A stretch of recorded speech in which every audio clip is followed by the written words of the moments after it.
বিসমিল্লাহির রহমানির রহিম। হে সমস্ত জগতবাসী, আজ আমি শামীম আলী চিশতি আপনাদের সামনে যে আলোচনাটি নিয়ে হাজির হলাম, সেই আলোচনাটি হলো যে আপনি জানেন না যে আপনার ভিতরে আপনার গুপ্তধন লুকানো আছে। আপনার ভিতরে গুপ্তধন লুকানো আছে, এটা থাকার পরেও আপনি গরিব, আপনি অসহায়, আপনার মনে আনন্দ নেই যে কি হবে জীবনে। তাই আমি বলবো, হে সমস্ত জগতবাসী, যে আপনার ভিতরে গুপ্তধন লুকানো আছে। একটা জিনিস দেখেন যে আল্লাহ কি বলেছে, যে পৃথিবীতে সবচেয়ে দামি বস্তু কি? পৃথিবীতে সবচেয়ে দামি বস্তু কে? ধরেন, এক রাজা যখন একটা ঘোষণা করে দিল যে এমুক তারিখে যে আমার কাছে যা চাবে তাই পাবে, সবাই অ্যালাউন্স পেয়ে সবাই কি করতে লাগলেন? রাজার বাড়িতে লাইন দিলেন, যে যা চাচ্ছে তাকে তাই দিচ্ছে। কেউ জমি লাগবে, কেউ ঘর করবে, কেউ মেয়ে বিয়ে দেবে, মানে বিভিন্ন কিছু যে যা চাচ্ছে তাই দিচ্ছে। তো এখন বিষয় হলো, রাজা এই কাজটা করলেন কেন? সকলকে যে যা চাইলো তাই দিল। শেষে ঘটনাটি কি ঘটল? দাসী যখন বলতেছে যে আপনার কি লাগবে, কোথায় কি দরকার, আমাকে বলবেন, আমি সব কিছু দেব, যেন আমার কোনো ত্রুটি না হয়। এখন রাজা বলতেছে, দেশের মানুষ যে যা চাইলো সবাইকে সব কিছু দেওয়া হলো, তুমি যে আমার সেবা করো, তুমি আমার যখন যা লাগে দিচ্ছ, তুমি তো কিছু চাইলে না। এখন বলতেছে যে রাজামশাই, আমি আপনার কাছে কি চাবো?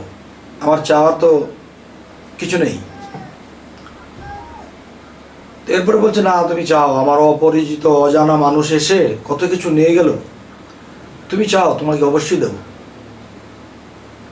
তখন সেই দাসী বলতেছে, রাজামশাই, আমি যখন চাবো তখন তো আপনি আমাকে দেবেন না। রাজা বলতে চেয়েছ, অজানা মানুষদেরকে দিয়েছি, তোমাকে অবশ্যই দেবো, তুমি চাও। বলতেছে, না, যে জিনিস আমি পাবো না চেয়ে আমার কি লাভ? তখন রাজা বলল, আমি কথা দিচ্ছি তোমাকে, তুমি চাও আমি তোমাকে দেব। রাজার চাদরে ধরল। চাদর কেন? যে এই চাদরের ভিতরে যে মানুষটা আছে আমি তাকে চাই।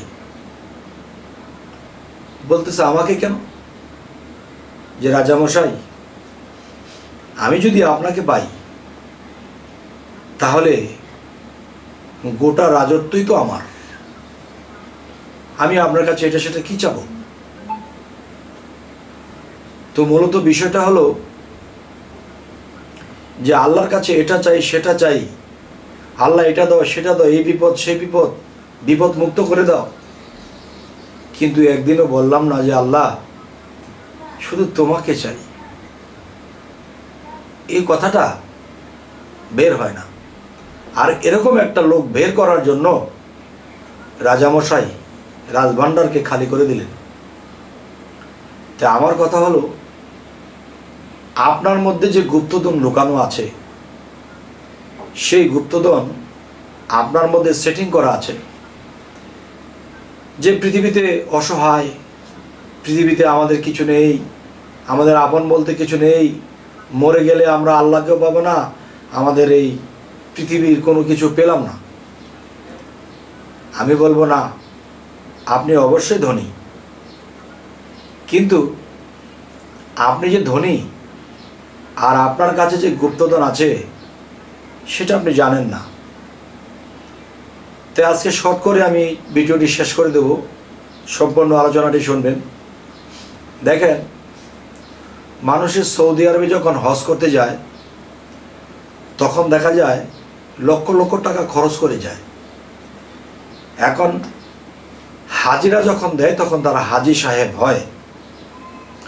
তো এখন আমি বলতেছি যেটা, যেখানে হাজিরা দিতে গেল, যার কাছে হাজিরা দিতে গেল তাকে কি আসলে পেল? আচ্ছা, যার কাছে হাজিরা দিতে গিয়েছে তাকে কি দেখেছে? দেখেনি। তাহলে দেখবে কি করে? যাকে দেখতে আপনি সৌদি আরবে গিয়েছেন সে তো আপনার ভিতরে। এখন ঘুরে ফিরে 12, ঘরে বসে 13, এর চেয়ে যারা বেশি বুঝে তারাই পড়বে ফেরো।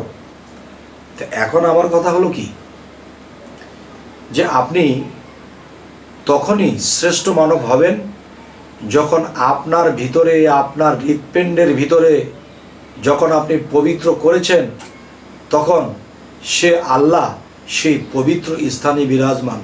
সুবহানাল্লাহ। তাহলে আমার ভিতর থেকে আমি সেই গুপ্তধন, আল্লাহ আছে তেমন আল্লাহর ধন আছে, দেশের রাজা আছে, দেশের রাজত্ব আছে। তো এখন আমি যেটা বলতে চাচ্ছি, যদি কেউ পৃথিবীতে থেকে, এই পৃথিবীতে থেকে নিজের ভিতর থেকে সে আল্লাহকে উদ্ধার করতে পারে, তাহলে আল্লাহকেও পাবে, আল্লাহর সাথে সমস্ত ধন পেয়ে যাবে।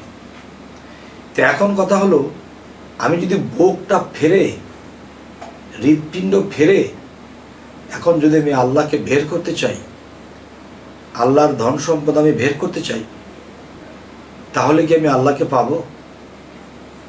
না।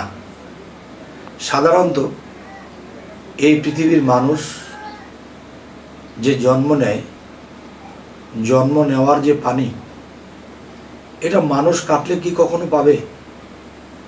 কখনোই পাবে না। তাহলে সেই জিনিসটাই যদি না পাওয়া যায়, তাহলে মানুষের বুক কাটলে কি আল্লাহকে পাবে? পাবে না।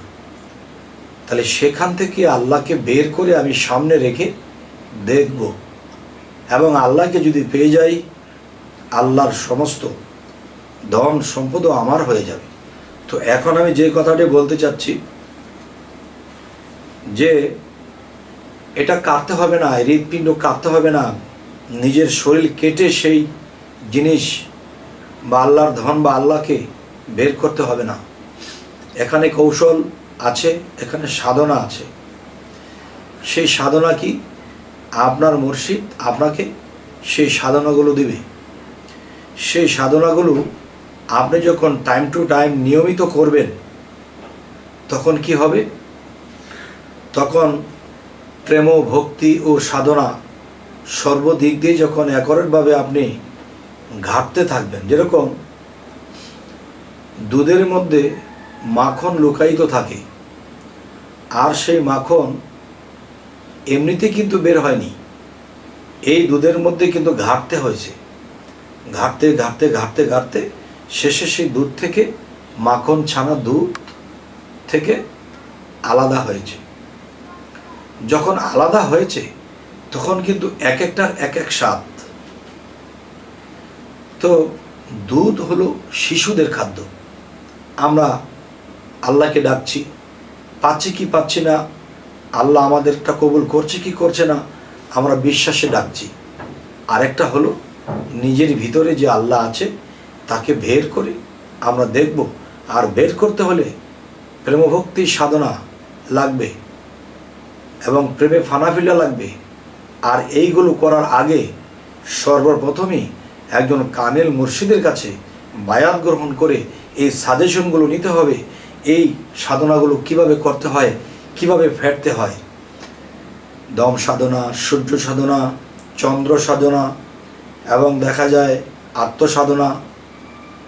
বিভিন্ন সাধনা যখন একজন মানুষ করতে থাকে, তখন সেই সাধনা করতে করতে করতে করতে এবং সে যে আল্লাহর ইবাদত করছে, আল্লাহকে ডাকতেছে, তখন কিন্তু আল্লাহ আর দূরে থাকতে পারে না। তখন কিন্তু আল্লাহ এসে সামনে অবতরণ হবে, সামনে প্রকট হবে, এবং আপনার সাথে কথা বলবে যে তোমার সাধনায় আমি সন্তুষ্ট হয়েছি, তুমি কি চাও। এমনকি আপনার কিছু চাওয়া থাকলেও বলবেন, সেটাও পাবেন, এবং তিনি সন্তুষ্ট হয়ে নিজের থেকেও দেবে। আর যে জ্ঞানী ব্যক্তি, সে হয়তো তার দেওয়া জিনিস নেবে না, সে একটা জিনিস চাইতে পারে, সেটা হলো কি, আমি তো আপনাকেই চাই। আরে আমি তো তোমার কাছে এসেছি, তুমি তো আমাকে পেয়েছো, যে না আমি আপনার সাথে বিলীন হয়ে যেতে চাই। এই যে বিলীন হয়ে যেতে চাই যে কথাটি, এটা কি চারটেখানি কথা? এটার মূল ব্যাধ হলো কি, দেখেন, আপনি খালি গায়ে আছেন, একটা পোশাক যখন আপনি পরেছেন, তখন কিন্তু এই পোশাককে আলাদা করে কেউ আপনাকে ডাকবে না। তাহলে আপনি যেই পোশাকই পরেন, আপনাকেই ডাকা হচ্ছে। তাহলে পোশাকের মতো করে কেউ যদি কারো সাথে মিশে যায়, আপনাকে ডাক দিলে তাকে ডাক দেওয়া হয়। যাই হোক, আজকের আলোচনা আমি এটি বোঝাতে চাইছি যে আল্লাহর ধন এবং আল্লাহর থেকে বড় গুপ্ত ধনকে কিছু আছে। পৃথিবীতে মানুষ চলছে, ফিরছে, খাচ্ছে, কিন্তু দুনিয়াবি কত গুপ্ত বিষয় উদ্ঘাটন করতেছে, ধন কামাই করতেছে, চলছে ফিরছে, ধনী হচ্ছে, কিন্তু আল্লাহর ধনে ধনী, আল্লাহর গুণে গুণান্বিত এবং আল্লাহর ধনে ধনান্বিত এই জিনিস কিন্তু দূরে নয়। এই জিনিস আপনার মধ্যে ভরা আছে। এখান থেকে আপনার থেকে উদ্ধার করুন, তাহলে চিরমুক্ত হয়ে যাবেন। আল্লাহ যদি মুক্ত হয়, তাহলে সেই মানুষটিও মুক্ত হয়ে যাবে। তবে আজকের এই আলোচনাগুলো আপনাদের সামনে করতে আমার ভালো লাগলো, তাই করলাম। তবে সামনে কি ধরনের আলোচনা চাইছেন তবুও জানাবেন, এবং আমাদের চ্যানেল যারা সাবস্ক্রাইব না করেছেন তারা করে নেবেন। সকলে ভালো থাকবেন। আল্লাহ হাফিজ।